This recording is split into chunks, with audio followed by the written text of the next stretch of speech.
This hour, a man who called himself a prophet is going on trial for killing his wife. If I don't kill your sister, then me, I am fake. You got the video, right? Yeah, I got it. I call the cops. Sylvester Ofori was very subdued and quiet while facing a judge this afternoon. He's accused of murdering his wife, Barbara Tommey, as she went to work at Navy Federal Credit Union on Tuesday morning. When a woman married a pastor known as the Prophet, she thought that she was going to live a happy and spiritually fulfilled life. However, what happened after she finally married the pastor was beyond shocking. This is the tragic case of Barbara Tommey. Barbara Tommey was a 27-year-old woman living in Orlando, Florida. She worked hard to achieve her goals in life and strived to be the best person possible. Attending school at the prestigious Maryville University, she was working towards a master's degree in strategic communications and leadership, all while holding down a long-term job as an assistant manager at the Navy Federal Credit Union. Barbara's life was good, and no one doubted that she would go far. As well as being a successful and driven woman, Barbara also liked to go to church. This is where she met Sylvester. He was a pastor at not only her church, but he also traveled around and could be hired to speak at other functions. He was the head of Floodgates of Heaven International Ministries, a church he established in Orlando. Sylvester was a powerful and motivational speaker, and his seeming dedication to his God made him look like a respectable and upstanding person who was well known in the community. His online biography read, As an anointed and chosen man of God, he flows in the gifts of the Holy Spirit, and he has Christ-like powers and a knack for interpreting dreams. But it was more than likely how Sylvester saw himself as a prophet of God that drew Barbara to him. She saw the power and beauty in what he did and found the idea of someone so spiritually fulfilled being part of her life an alluring idea. In order to get closer to him, Barbara decided that she wanted to help out more at the church and become more involved. She started off by helping out with Sunday school, but there was an issue. She have a boyfriend, and he said, like God said, that boy wasn't for her. He gonna bless her with a good husband. So she come out of that relationship, enter into a relationship with him.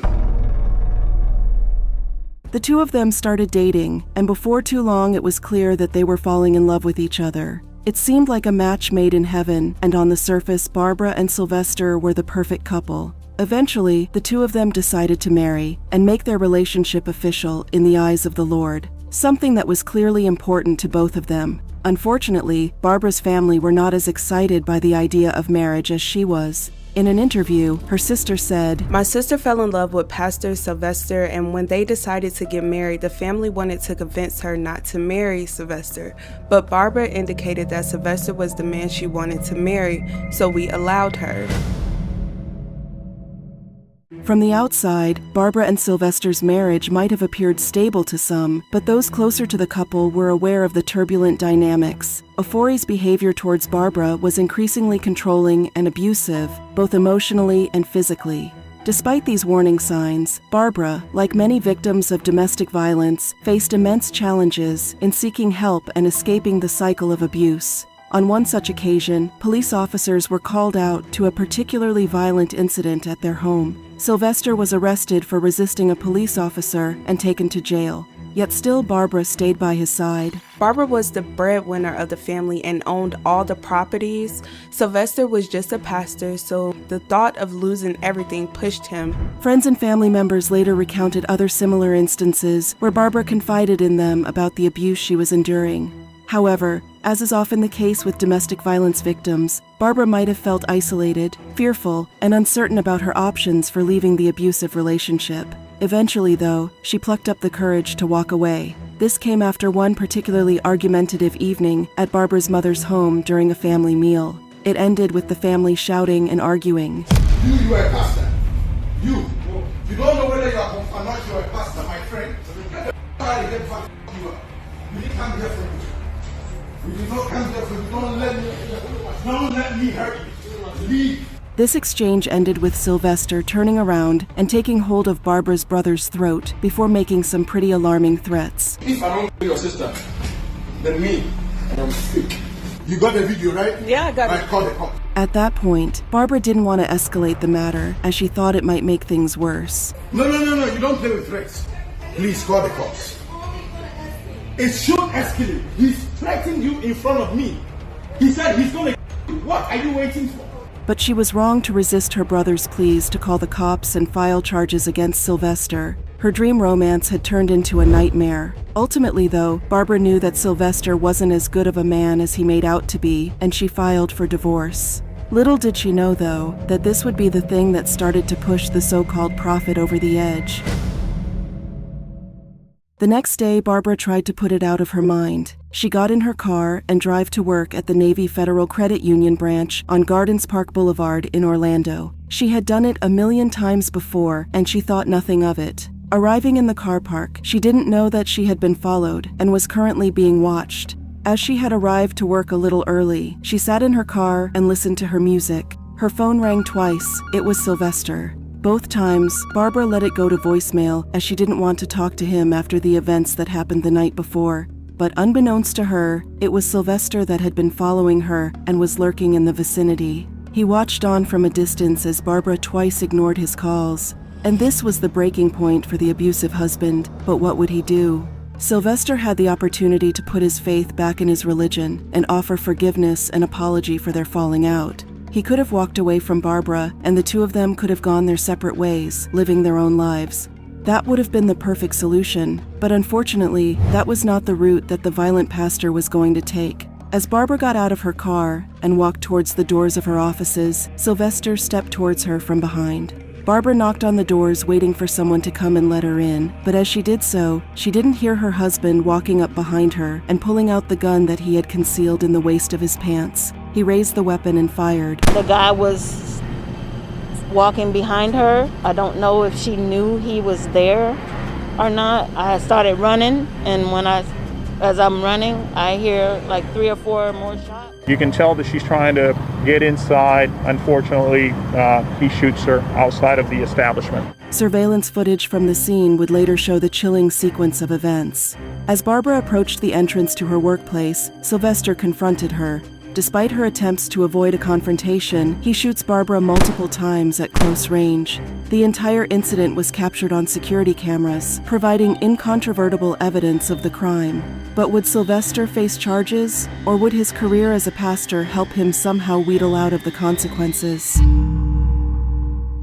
Received a call of a shooting outside of the business. Upon arrival, patrol officers found the victim, Barbara Tommey, who had suffered several gunshot wounds. First responders arrived quickly, but it was too late to save Barbara. She was pronounced dead at the scene, leaving her family, friends, and colleagues in profound shock and grief. No one had expected this to happen, and while people knew that Sylvester was a violent and abusive man, no one thought that he would actually be capable of murdering someone he was supposed to love. The police quickly arrived on the scene and not only talked to witnesses, but also reviewed the security footage. There could be no doubt that it was Sylvester who had shot and killed Barbara. He not only had the motive following their argument and falling out with the family, but the pastor also had the violent temperament too, meaning he was capable of murder. There was surveillance footage at the bank at the time, and we are in possession of that footage. Police decided that they wanted to give Sylvester the chance to turn himself in and come and speak to them himself. This would be the best option, and it would make a lot less of a fuss. So they held their breath that the pastor would see the error of his ways and surrender to the police before they were forced to hunt him down. We want to make sure that we give him an opportunity to explain his actions. We want for him to turn himself in. But would Sylvester do the right thing and face the consequences of his deadly actions, or would he avoid the police? Unfortunately, Sylvester didn't show up at the police station, and law enforcement officials had to go and arrest him at the home that he had shared with Barbara. We had a good feeling that he was going to be in there. We don't believe there was any risk to the public or immediate danger to the public. Thankfully, Sylvester did not try to resist arrest. He was very calm and placid, the complete opposite of how he had been the night before at the gathering at Barbara's mother's home. It was as if he was trying to put on an air of peace and calm, trying to make the police think he wasn't capable of such an act. But unluckily for him, police already had all the evidence they needed. After being booked into the Orange County Jail, he was charged with first-degree murder and kept in custody without bail. This hour, a man who called himself a prophet is going on trial for killing his wife. Sylvester Ofori was very subdued and quiet while facing a judge this afternoon. He's accused of murdering his wife Barbara Tommey as she went to work at Navy Federal Credit Union on Tuesday morning. The police said that the murder was premeditated and planned out, and he had done it at a time and in a place where he thought he wouldn't be seen. But it was the video surveillance that was the most damning piece of evidence. Video surveillance, which shows Mr. Ofori not only shoot his wife, but then stand over her body and put additional rounds into her head. But there was one final cruel twist in this story. In court today, his lawyer told the judge he will not argue that Ofori didn't do it, but he will challenge why he did it. While no one could contest the fact that Sylvester wasn't the one who shot and killed Barbara, he was still trying to lessen the impact of what he had done. He tried to argue that he had been forced to shoot her and that it had been a moment of madness. His defense lawyers looked at the camera phone footage from the gathering at Barbara's mother's and argued that Sylvester was being victimized by the family and that it had caused him a lot of distress and sent him into an uncontrollable rage. If the lawyer was able to make that story stick, and if the judge believed that that was really the case, then it would feel like an insult to Barbara's memory. It would seem as if Sylvester had somehow worked his way out of a more serious punishment. But luckily for Barbara's family, the judge was in no way convinced that Sylvester was in his right mind when he actually killed Barbara. Much to his lawyer's protests, Sylvester was charged with first-degree murder.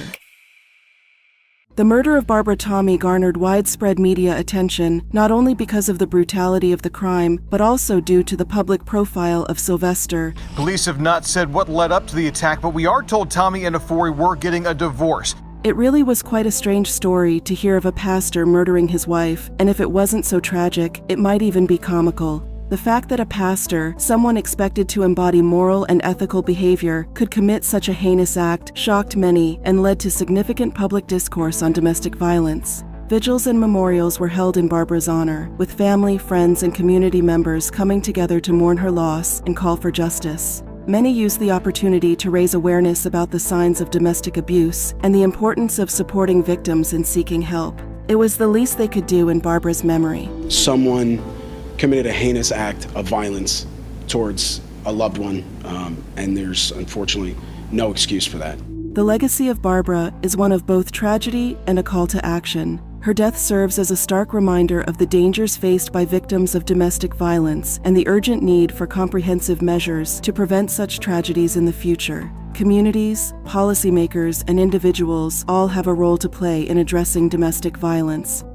So now it's over to you. What did you think of this tragic story? What would you have done if you were in Barbara's position, in a relationship with a violent and abusive husband? As always, we love to hear from you, so be sure to leave your thoughts and opinions in the comments section down below. Please give this video a like and a subscribe, and as always, thanks for watching.